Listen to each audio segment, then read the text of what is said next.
Hi, and welcome to the Animal Welfare Junction. This is your host, Dr. G, and our music is written and produced by Mike Sullivan. Welcome to Season 1, State versus Steffen Baldwin, Episode 8, The Link. This episode is very, how do you say, it's very full of cases, both of animal cruelty, some of the bad things that he did against animals, but also of the interpersonal violence that he inflicted on people. So definitely be careful with yourself, be mindful as you listen through this episode, because definitely it can be triggering. But very important to share these stories, as we have always said. It's to let people know about the things that he did and to find ways to prevent it from happening to other people. So we are going to kick off speaking with Emma Ripka about a dog named Gucci and his caretaker, Amanda. So, can you start by letting our audience know a little bit about you, like where you work, like what do you do with animals? I'm at a shelter called Blue Chip Farm Animal Refuge in Dallas, Pennsylvania. We are a smaller no-kill shelter that is pretty well known in the area because we do not have many no-kill shelters. So a lot of the animals on our property, if they cannot find homes, they just end up living with us until either that comes along or until they eventually pass in our care. It's very rare for us to have to euthanize anyone for behavioral reasons. So I would say just about 100% of our animals either find a home with us or live with us until they pass. So would you think that you guys get a lot of animals that would be considered to have behavioral issues, or is that something that's rare and then when it happens you just manage it? A lot of our animals have behavioral issues. Right now on the property, I would say we have about 15 that are very hard to adopt out. A few of those we do not even post for adoption anymore because our volunteers know how to safely handle them. They're happy where they're at, so it's no point in kind of messing that up for them. So they just end up calling our shelter home. Good. I like that because that's really responsible. Like I see a lot of rescues that try to push these animals out and then they set the animals for failure and they set the people for failure as well. Yeah, we try to like is our number one priority. So if we really feel like an animal is not safe enough to adopt out, we do keep them in our care. If it gets to the point where the behaviorals are so intense that nobody can safely handle them, that's when the discussion is brought up. But it has to be a pretty severe situation for us to get to that point. So we're here because we're going to talk about you guys' interaction with Stephen Baldwin and what ended up being a big part of this case. So do you want to start just by telling us how about the dog and how everything started? Sure. So Gucci was about a year and a half when he went to Stefan. Prior to Stefan becoming involved, he was removed from a bad situation as a puppy. So he was only between like 6 to 9 months old when we got him. And because of his high energy, nobody ever even asked to really meet him. And he had one failed adoption through us, which was not his fault. And after being in a kennel for so long and growing up in that environment, it causes a dog to have some issues, usually just pent up energy. Even though we take them out every single day, I mean, it's just not enough for them to reach their true like exercise goal. So when Stefan was brought into the picture, he offered to take Gucci and work with him, and we said yes. And the only reason why Stefan was brought into the picture was because he started dating one of our volunteers, Amanda. And when he finally came up to visit us, that's when he offered to take Gucci, and we took him up on the offer because of what his status was, how involved Amanda was with him, and having trust there. So we allowed him to take Gucci back, and the plan was for Stefan to work with him on some of his issues, get that energy out, post him for adoption, find him a home. And if it didn't work out, it was always supposed to be Gucci comes back to us. Um, for any reason, Gucci had to come back to us. It's in our adoption contract for every single adopter. Anyone we transfer animals to, we do not approve euthanization, that they have to come back to us. So we kind of just move forward with the plan because all parties agreed on it. And Gucci went to Ohio with them. Did Gucci have any issues with aggression or was it just like his high energy? It was high energy that was starting to turn into some kennel aggression. He was having a harder time meeting new people, which is extremely common with animals that spend an extended amount of time at a shelter, especially when they're so young when they first get there. Just growing up in that environment can cause issues. Um, Everyone at the shelter was able to handle him without any issues whatsoever. It was more the introduction to new people that was becoming a little bit difficult, and he was starting to show some aggression towards the dogs, but that again, like that was a lot of it was just related to how much time he had to spend in his kennel.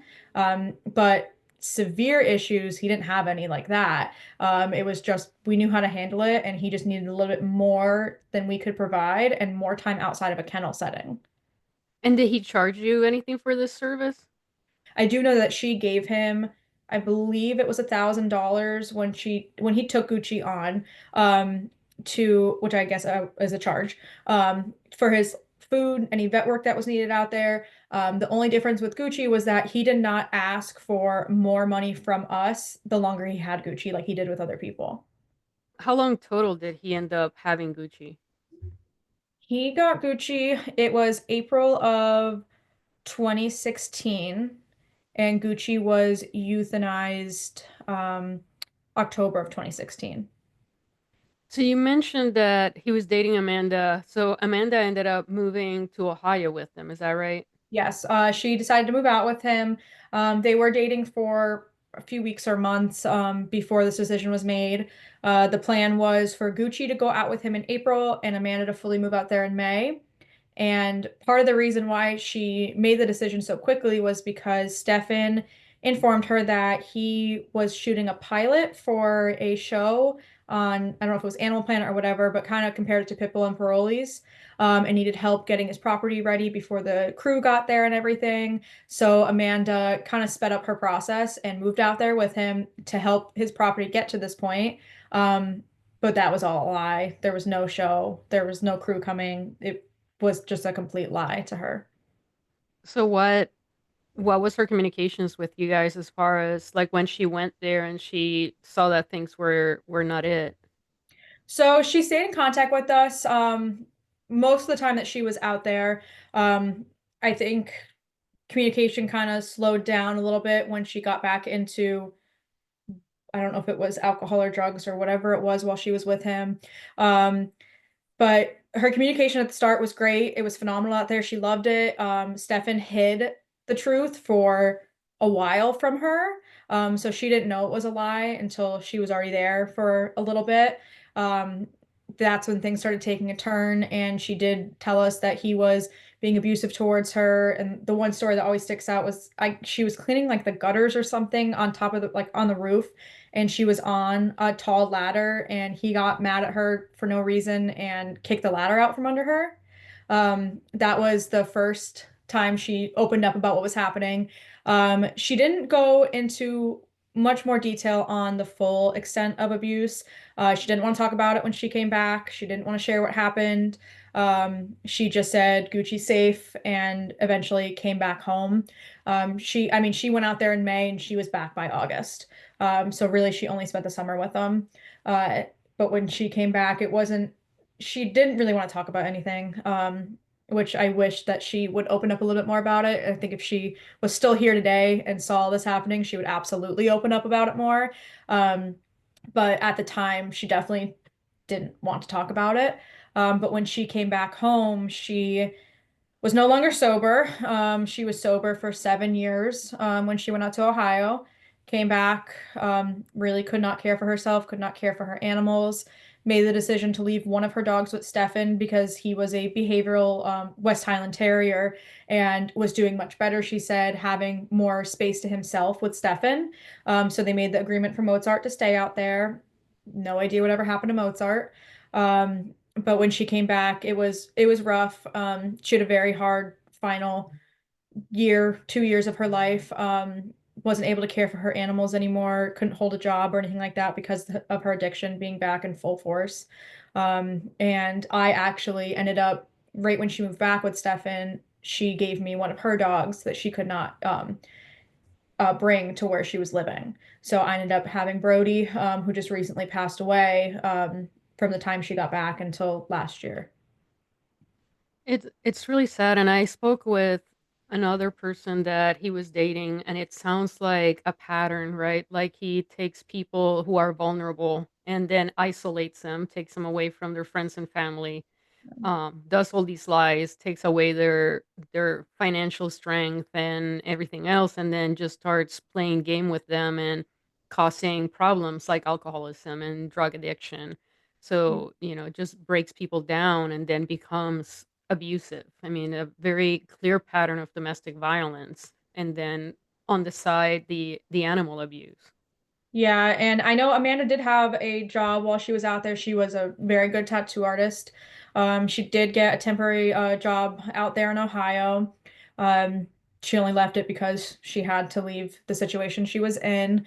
But I do know at one point he informed her that there was no rent because the property was owned by the county or whatever. And then the one day he freaked out on her and asked her where the rent was, and she didn't have a job at the time because she was helping him on the property, and because all of a sudden there was rent and she was expected to pay all of it.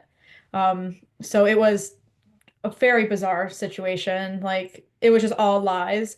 And I wish that she was here today to ask questions because I'm sure there's so much more.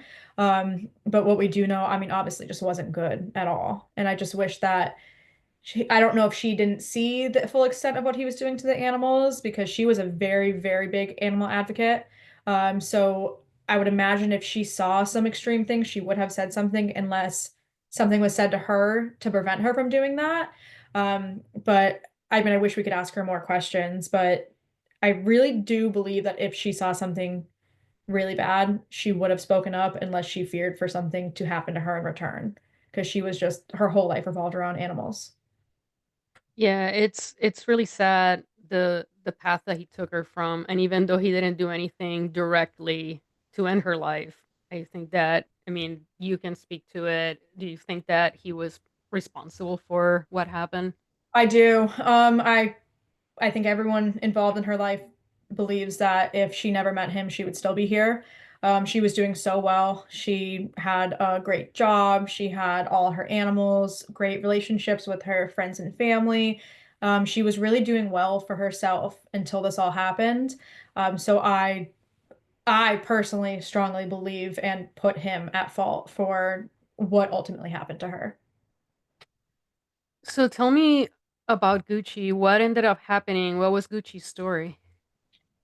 So what ended up happening with Gucci was we were told that he was adopted out, and I'm actually still in contact with the person who originally adopted him, so that was not a lie.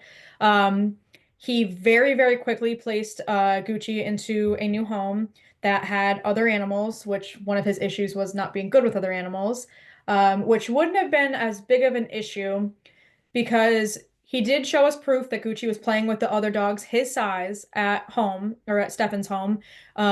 So he was doing better with them, but he placed them into a setting where it was another pit, which I don't think he had an issue with. I'm not 100% on that. But the woman also had an elderly small dog. So what ultimately happened was Gucci went after the small dog. I don't know if the other pit got involved or what happened, but she had to immediately return Gucci to Stefan. And I don't blame her, but he also should have never been put in that situation. That was the opposite of what he needed. And it was just so quick. I feel like it was within a month of him having Gucci that he just adopted him out. And at the time, I was 16. So it was, I didn't have a lot of questions to ask, or I didn't question him really at all because of my age. And I just wasn't experienced enough to ask the questions that should have been asked. But he came back to him. He said again at one point, Gucci was adopted out and it didn't work out. And he texted at one point, like, Gucci had an incident and is back in his care. Wouldn't tell me what the incident was. Kind of got quiet after that. Joked about, did I ever tell you the time Gucci bit my son? And I was like, no. And he shouldn't have been around kids. So I was a little frustrated when he said in his impact statement or whatever it's called that he would never put his son in danger because he did, and there's proof in him texting me that. And he said it was fine. He just bruised him. And he found a few days after that, he was like, "Hey, I finally found Gucci a child-free, animal-free home. It's perfect. They love him. And the date that he told me he was adopted was actually the day that he euthanized him. So I to this day I have no idea why he euthanized Gucci. I don't know if it was because of just to get back at Amanda, just to we weren't sending him any more money, even though he wasn't asking for it. Um, Everything kind of got quiet after that. And the biggest red flag looking back at this whole situation was that he never sent us the adopter's information, um, which now I know that's a huge red flag. I only happened to find the first adopter because she commented on something Stefan posted saying how well Gucci was doing the first day. So that's how I got contact with her. But he never sent us the other adoptions that happened. We never received paperwork on that. So that's a little frustrating looking back at the whole situation. He would say like Gucci's doing well and everything and act like it didn't happen. I would reach out to him for help of other dogs in our care that needed that needed his help. He would send back advice, or there was one dog, Ellie, that he was going back and forth with me on about considering taking. Thank God he never took her, because she actually ended up getting adopted a few weeks after I sent him the message asking for help. So who knows what would have happened to her. But even when Amanda came back and I got Brody from her, I would text him and be like, I'm having all these behavioral issues with Brody. Like, can you please help? We'd go back and forth and he'd give me some advice or anything. And now looking back at it, like, I don't know what he could have done something to her. She was deaf, a lot of issues. So I don't honestly want to even know what her life was like on in Ohio. But like I just felt bad after the fact, being like I was asking one of her potential abusers for help with her. So that was frustrating. That was super frustrating. But after that, with all of our dogs, communication was normal with Stefan, and then I eventually got the call from Detective Conroy, and that was the first time we found anything out. So that was the first time that you find out that Gucci was dead? Yep, I remember it very vividly because I did not believe it at first. He actually messaged me on Facebook, so I was like, "Oh, maybe I don't know if this is a real person, whatever." So I actually called. I don't know if he knows this. I called his station or whatever, and I was like, "Is this a real person? Like, is this really one of your detectives?" And they said, "Yeah." So I called him back, and I remember it so vividly. I was just sitting on my bed in my apartment, and he just told me Gucci was euthanized and told me the date, and I was like, that's the date Stefan told me he was adopted. So that was the first time I found out anything, or anyone at our shelter found out anything about it. It was, and at this point, Stefan, I believe, was in California already, or on the process of going there. Mhm. And by this time, had Amanda passed already, or was she still with us? She had passed, yes, because he contacted me. I'm trying to think of the dates. I believe he contacted me in 2019, and Amanda passed in 2018. So looking back at all of this, all the damage, just in general as a rescue, how has it affected you guys? It affected us a lot.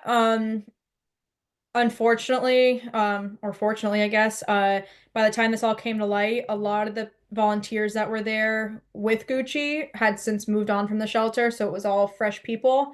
Um, so they didn't really understand the extent of it, as much as I did, and like the people who've been there for a very long time understood it.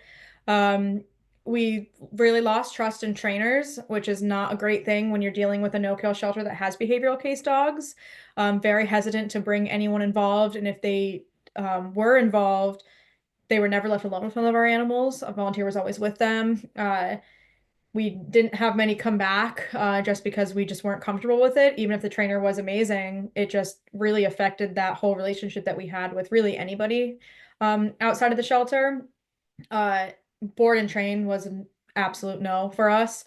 We were petrified to send a dog anywhere. That changed slightly December of last year because we had a volunteer who was working to get a degree, and part of it was that she had to work hand in hand with the trainer.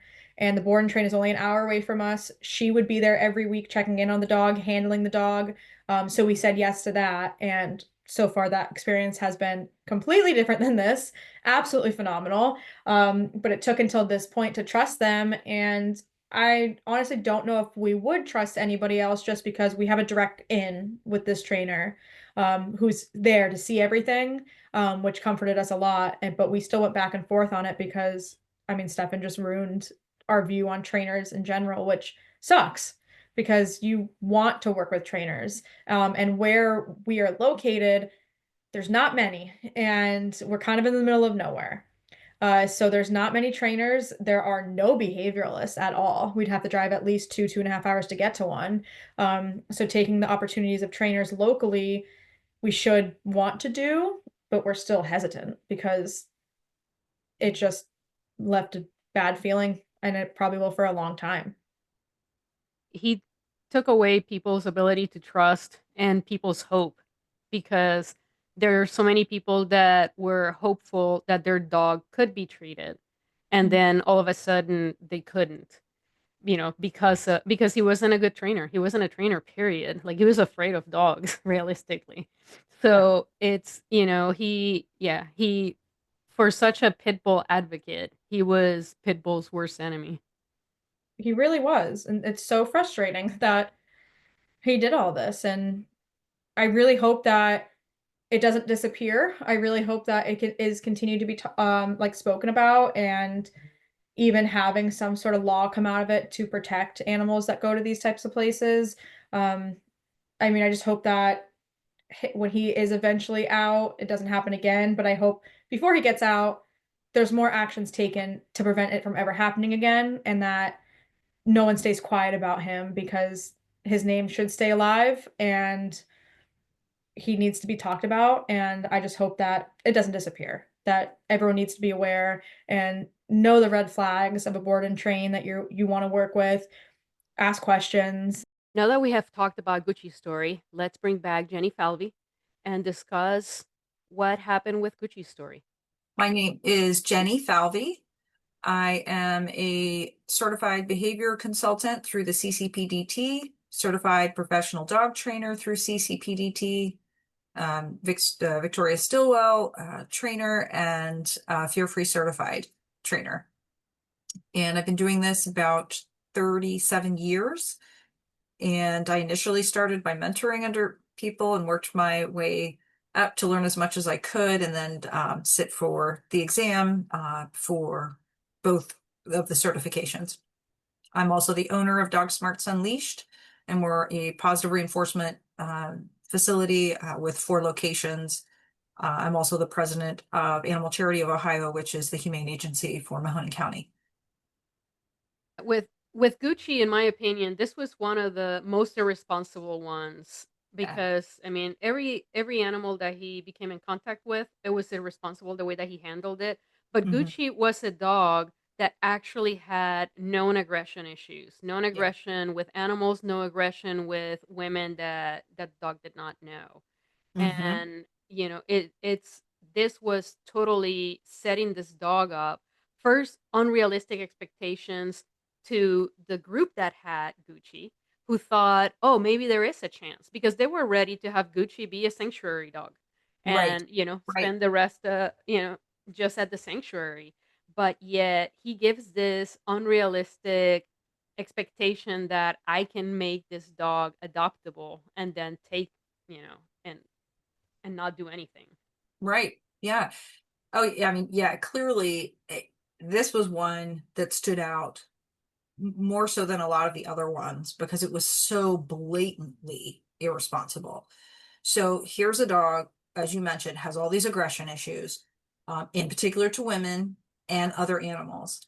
And within 10 days of getting this dog in to his facility, he places the dog in a foster home that is a woman and another dog, and no less a female dog.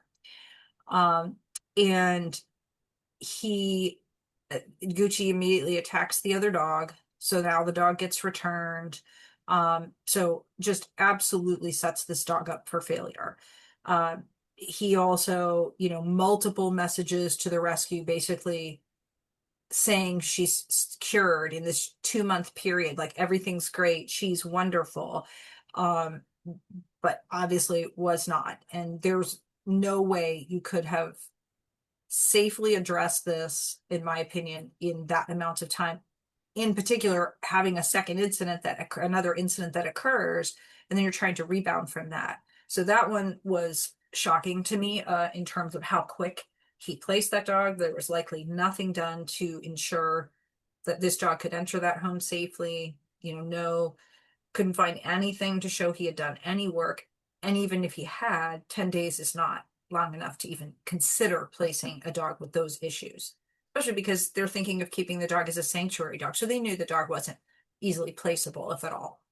Right. And they had Gucci from a really young age. Mhm. And the aggression issues started showing up at a really young age. So Mhm. in your experience, is that how do you say, does that give you an idea as far as long or short term progress, if any, with a dog that, has behavior problems as a puppy?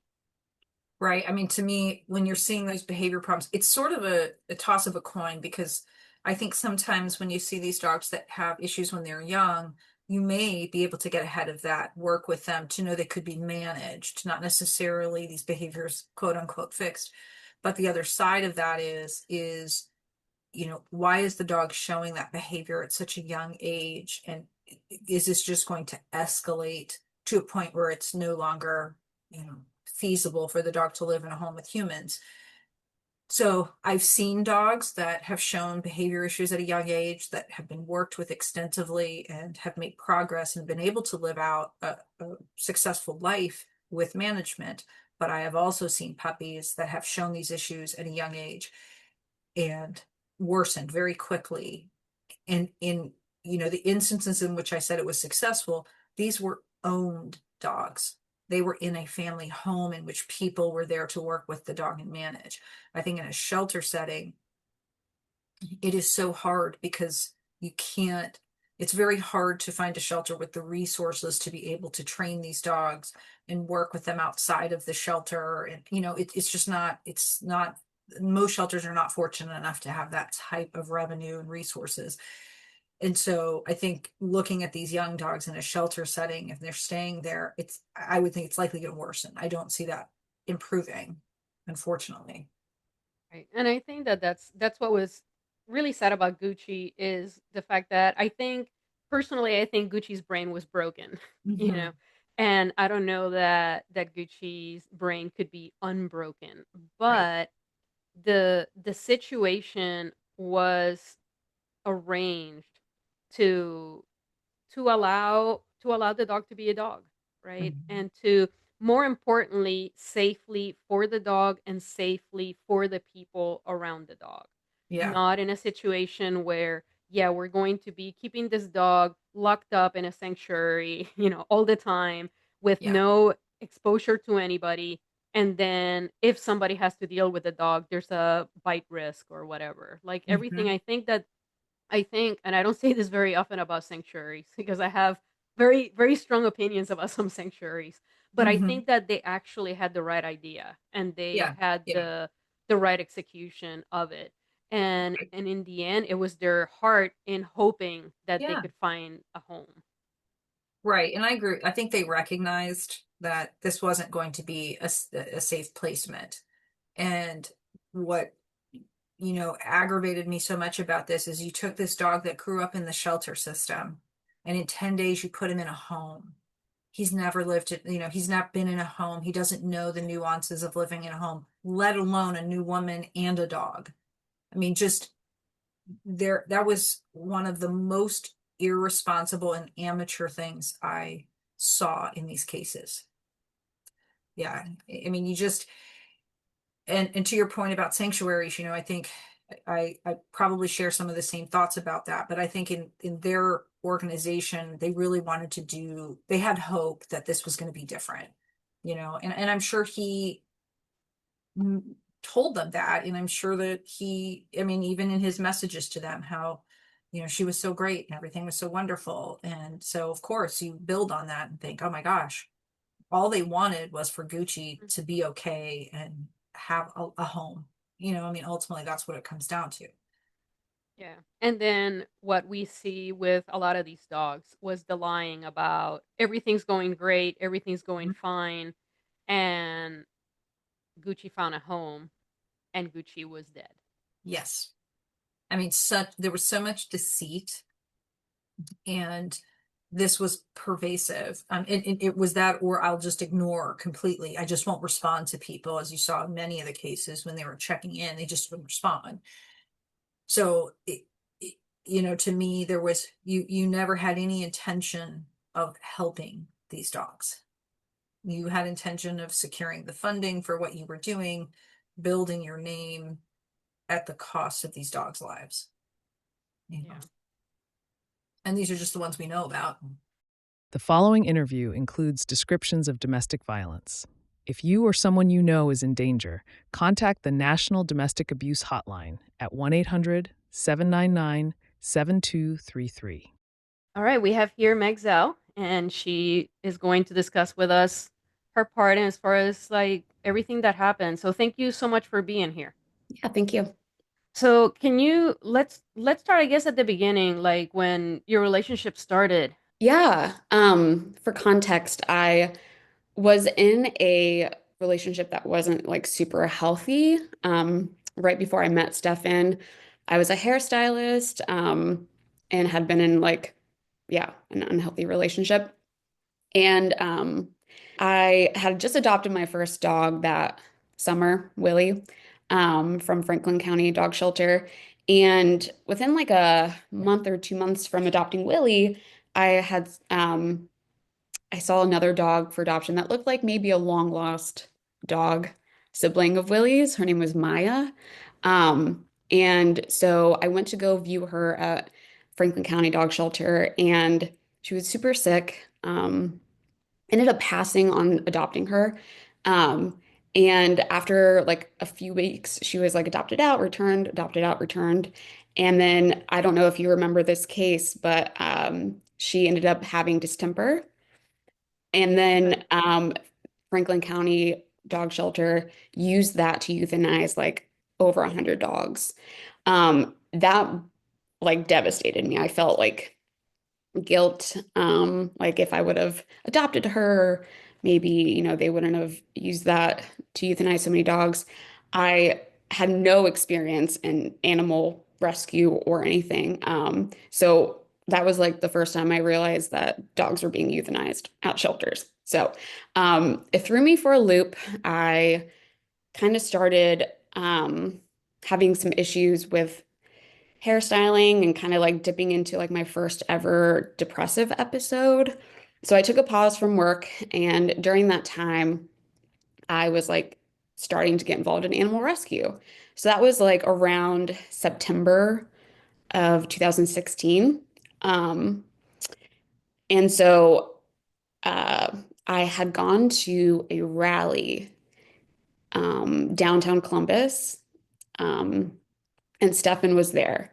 And we made eye contact. I heard him speak. Um, and I was like really impressed. He's a great speaker. So after that, I wanted to reach out to him to see like if he had any like recommendations of how I could get involved with animal rescue. So I sent him an email. And at this time, my relationship that I was currently in was like not great and like on the fritz. So we emailed a few times, and then he was like, I'd love to just like take you out to lunch or something. So we met up, I think a few times for lunch. And during that course of time, he's just such a good speaker. And I was dealing with like all these emotions that like I had never dealt with before. And he also kind of talked about how he's dealt with depression. So like we clicked on like that kind of part. And so over the course of like a few weeks, we had gotten to know each other a little bit more. And at that time, he had kind of convinced me to move out of my apartment with the boyfriend at the time, break up with him, and come live and work with him in Marysville. So I had been living in Clintonville. And he kind of was like, I think you just need to get out of that situation. And now, like reflecting on it, it was very much like the savior complex. Like Right. it was saving me, right, from a terrible situation, right? So yeah, like one day I just like kind of was like, okay, I guess I should do this. I mean, being around dogs, that was like literally my dream. I was like, okay. So yeah, one day with his Jeep, he just came and packed up my stuff. Looking back at it as well, he tried to instigate a fight with my ex-boyfriend at the time, which I was just like, whoa, wild. Now all of these things are clicking, like. So anyway, I forget exactly what date it was that I officially moved out there, but it was, I think, late September, early October. And granted, I had zero experience in animal rescue. So I was fresh. I had no idea what to expect. I thought of him, I think, like many other people, like a true professional in the field. So I moved into this like little farmhouse. I'm not sure if you've been there, if you went there at all. Okay. Um, really worn down. There was a barn, there was yards, like really worn down. I had no idea. I was like, okay, maybe this is animal rescue. Okay. So from that point, um, I started working for him more on the dog training aspect. So I was not involved anything with ACT. I more so was in charge of hanging out with the house dogs and not the barn dogs. Um, and I was scheduling like his appointments for like Save Them dog training and doing all like the customer service based stuff. Um, So if and I can ask you, what was the difference as far as the house dogs and the barn dogs? yeah, he kind of always mentioned that the barn dogs were like uh the harder to deal with dogs, right? So like Remy was there, Zach was there, I think a few others maybe in and out. Um, like I said, I just like went with the flow and I had no idea. So he said like that space was more so like for the volunteers of ACT to come and it was like his realm. Like he did everything with the barn dogs. So I did mainly like, yeah, house dogs, right? Which were the dogs that were, I think, being boarded for like the board and train with Save Them dog training. I don't know. So anyway, during this time, I did a lot of like, the scheduling and customer service for Save Them dog training. Meanwhile, this entire time, I did not get paid one penny. I didn't have to pay rent, and he paid everything for food, but I was never paid for any of my work. And he was gone all the time, whether it be appointments, um, or just like running errands, or I honestly have no idea what he was doing. But he was always on the road, always traveling and whatever. So it was a lot of me with these dogs without any previous experience. Uh, looking back at it, I'm like thankful I never got hurt, Right. really, because I like really had no experience.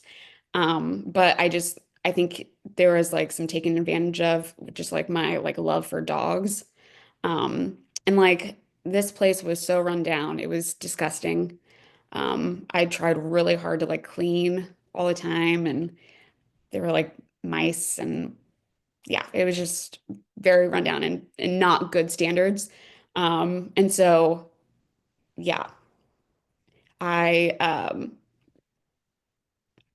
our relationship ended up just like being extremely, extremely toxic. Um, Ironically, more toxic than the previous relationship I was in. So I think there is something with like this pattern of like this savior mentality, and but then you're actually the reality of the experience is far worse than what you were previously in. Um, From listening to what you're saying, we um, hear about like survivors of domestic violence yeah. that the perpetrator isolates them, which it Oh, sounds like, he took you away, and then they take away their financial strength yeah. so that you have to be completely dependent. Hmm. And then after a certain period of time, then they become emotionally or physically abusive. Yep. Yeah, absolutely. And like I'm from a large family. I'm the youngest of 8 kids. I originally was from Bellefontaine, Ohio, and then moved to Columbus. So Marysville was where we were living. It was right in the middle. And I was extremely uh, isolated from my family. Um, and truly, like looking back at it, yeah, it was exactly what you were talking about. Um, and not to say like I am like this perfect person, right? I was having my own issues. I was using alcohol to medicate.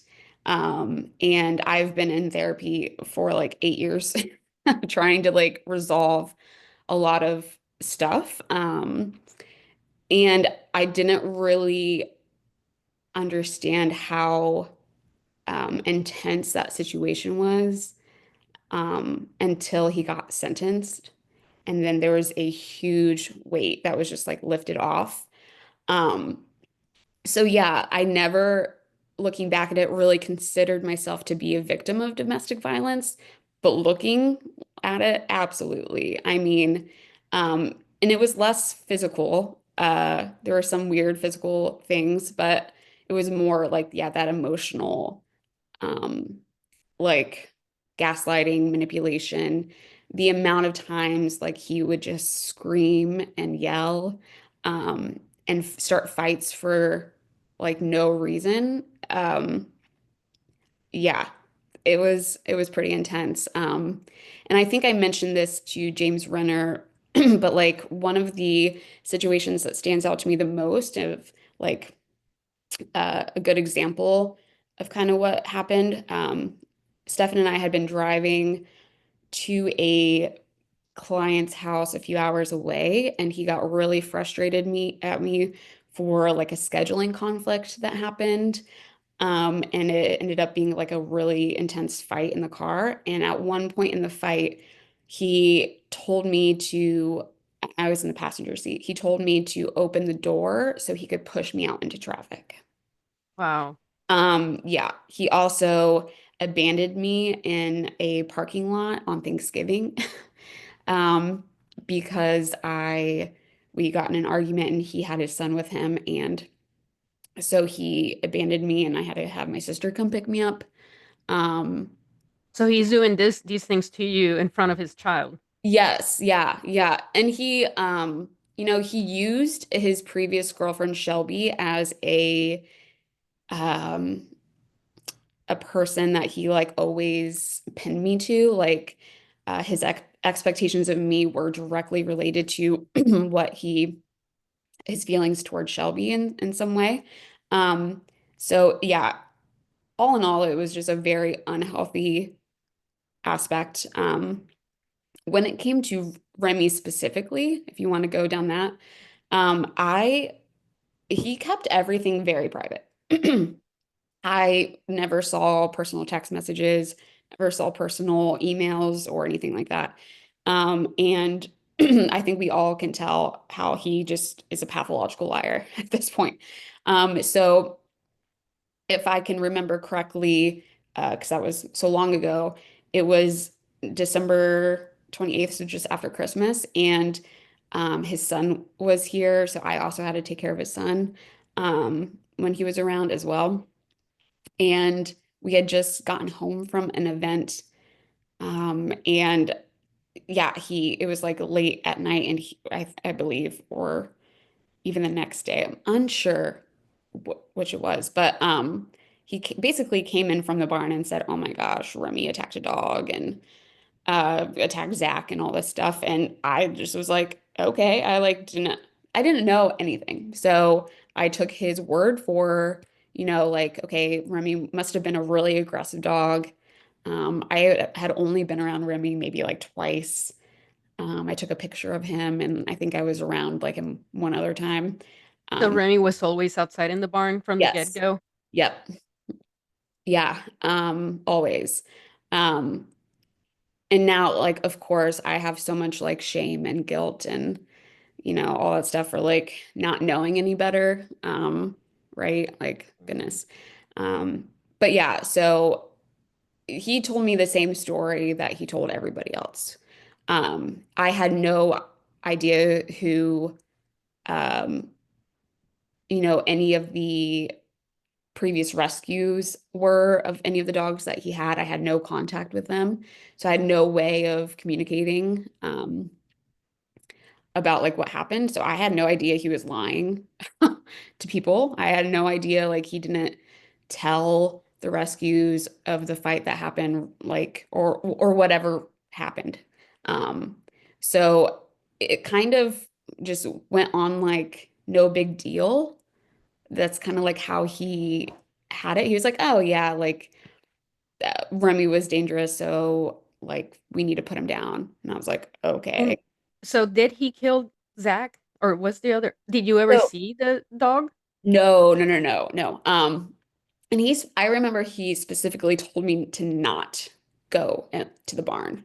Um, and yeah, I remember him mentioning that it was like a horrific, same thing he kind of said to the public when he came out with everything, that it was just like the most horrific scene he's ever experienced. So I have no idea. Um, and I have no idea what happened to Zach.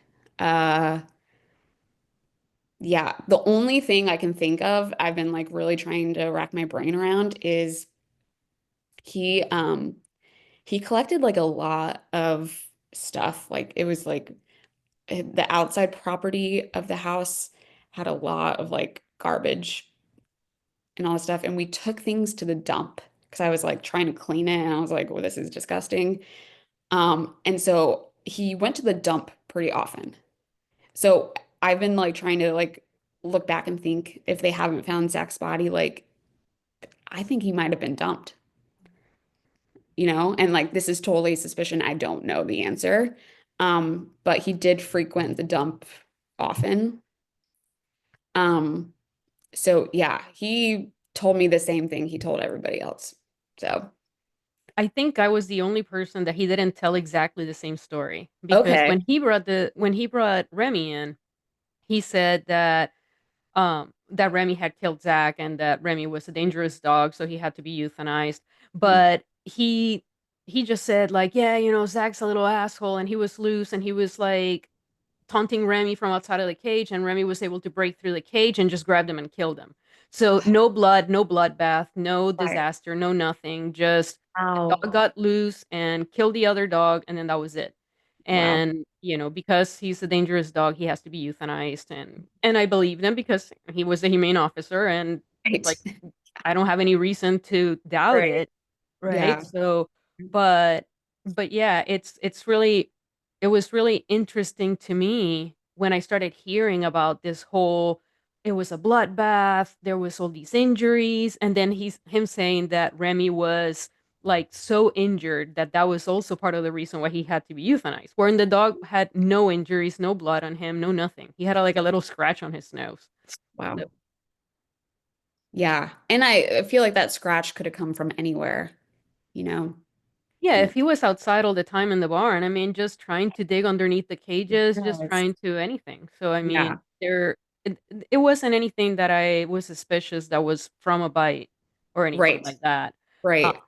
Yeah. but yeah, but again, he didn't say that the dog was, he didn't paint to me the traumatic event that he told Right. everybody else. Right. So, yeah. Yeah. Um, it's been so difficult because I feel like that experience with Stefan has made me have a hard time understanding what reality is. And I think when anyone's in the same space as somebody who lies so much, it's like you're questioning yourself. And that's really messed with me for a long time. I didn't participate in the trial, even though I there was part of me that really wanted to speak up, but I've been struggling with like some severe depressions over the last few winters. And I was in a really rough spot. To the point where I don't think I would have been able to like speak coherently without like falling apart. Um, so I chose not to participate. But I can't tell you how thankful I am for everybody who did participate because, yeah, um, it's yeah, I think he's getting what he deserves, absolutely. And I also think part of this, I wanted it to be like this specific case all about the dogs, and it would have been really hard for me to separate, what he did to the dogs versus like the abuse he gave to females. So that was like I didn't want to like, sidetrack and into this realm, but yeah. So you mentioned before, and about what, how do you say, what ended the relationship. Yeah. So how did everything come to an end? Yeah, I started having like suspicions of just like, you know, it wasn't a great relationship. And we fought all the time. And it was just one of those situations where I just was starting to feel like extremely hopeless. So at that point, after having been isolated from my family, I started reaching out to my family, um, and talking to friends. And yeah, the I think he had an issue with me because I stood up to him a lot. So yeah, we really just didn't see eye to eye on a lot of things. And so I think we both mutually were like, this is just not going to work out kind of thing. And like looking back, I know I probably tried to like save the relationship, even though I don't even think I had like true like feelings necessarily, Um, but yeah, I moved out early March.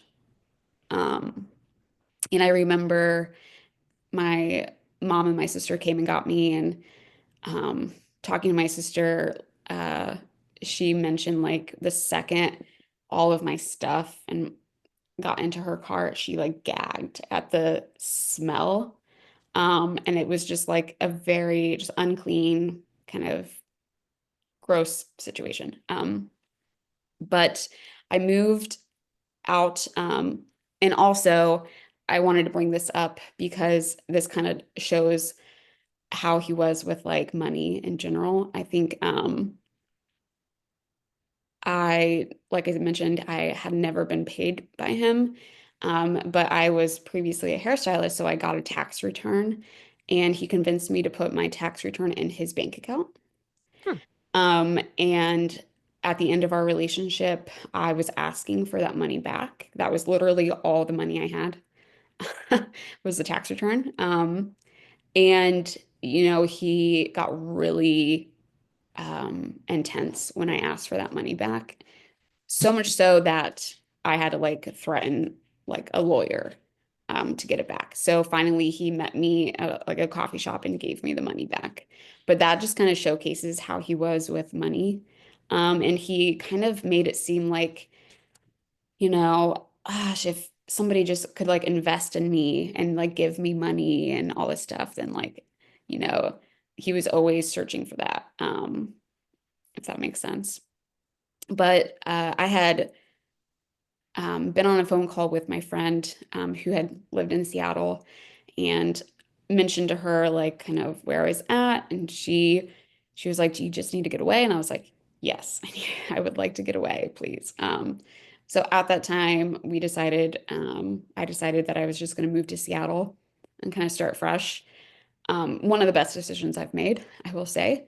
How surprised were you to find out about all the stuff that he had done? Because, it's like we hear about, like you said, the one mistake, Right, and it's like, okay, somebody can make one mistake and right. whatever, Yeah. but this is like a pattern of activity, of Yeah. cruelty. Yeah. I mean, physically sick. Um, I, yeah, I couldn't believe I was in such close contact with somebody who um, was like that. And, you know, I think it shows the skill that he has of lying. Um, so yeah, I think the ironic part of all of this is like my original intent to be in animal rescue was something that the Franklin County Dog Shelter did. And it's just ironic that I ended up being in a situation where this guy was doing something similar. I know that Amanda had contacted you. Was Yeah. that while you were in a relationship or was that after? That was after. Yeah, she had sent me a few messages. We didn't really talk that much, but we befriended each other on Facebook, and she sent me a few messages, kind of just like, I wanted to warn you.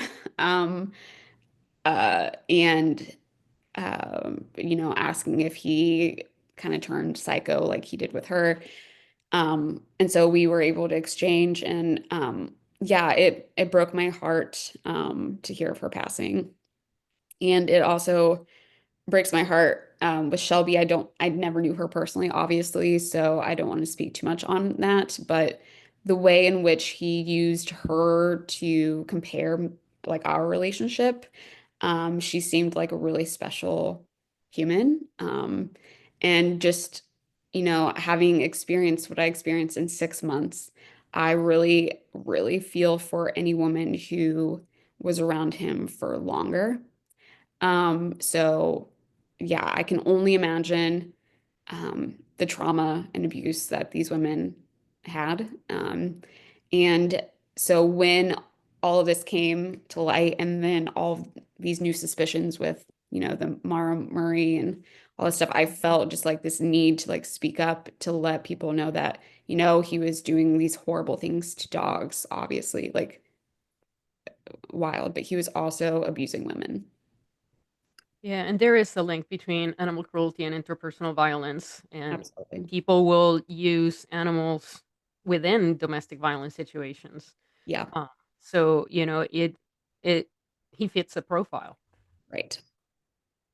Uh, I can only imagine um, like other women who have dated him and what they're going through. So I just wanted to be a voice for that, and wanted to be a voice for, um, unfortunately, the dogs that I was around. I have no idea what happened to any of those dogs, which is like, it really bothers me so much. Yeah. And I want to like make it clear, like, he preys on vulnerable people. So I was in a really vulnerable spot. I was not dealing with stuff. I was starting to have depression. And I think he latches on to dogs who are vulnerable and women who are vulnerable as well. So I wanted to make it clear, like, it's not like I've been like this perfect person and all this stuff. I was definitely dealing with some stuff. But I think he takes advantage of that.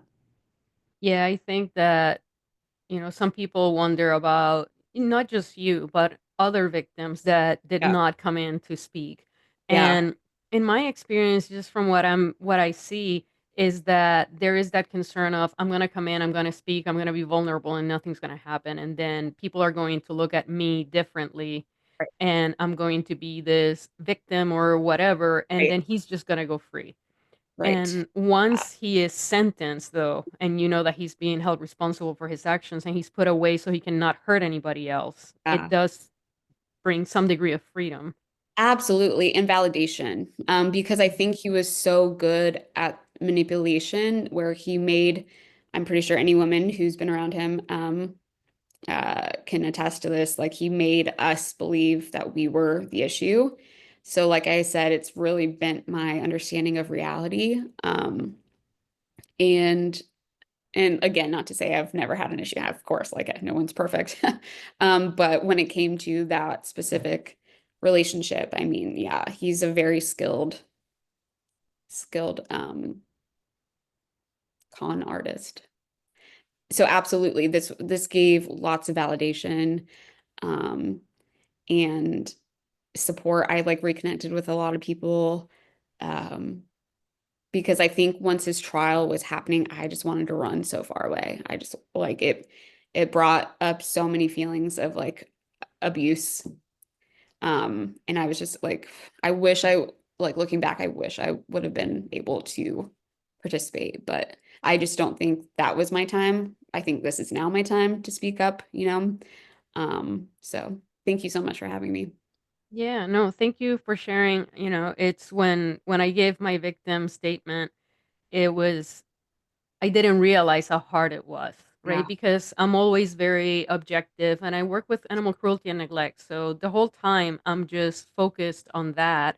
But then the victim impact statement was about me at a Yes. personal level. And I Mhm. thought I was okay. And then I got up there and I was not okay. Yeah. And it makes me realize just how difficult it is, right? Yes. To speak up and speak out. So Yeah. I'm really thankful that you are here. Gosh. Yeah. And I'm so thankful for everybody to have the courage to stand up and yeah, like goodness. It takes so much courage. So yeah. Yeah. Well, thank you so much. And Yeah. again, I'm glad that you're doing better and you're Yeah. in a I'll in a get better there. place. And Yes. yeah, little by little, but Little by going little. forward. Yep. The link between human violence and animal violence is real, and a lot of people that harm animals harm people and vice versa. So very important to speak, and I want to say thanks to the people that spoke in today's episode about it. And again, if you or anyone you know is in need of help, please contact the National Domestic Violence Hotline at 1-800-799-7233.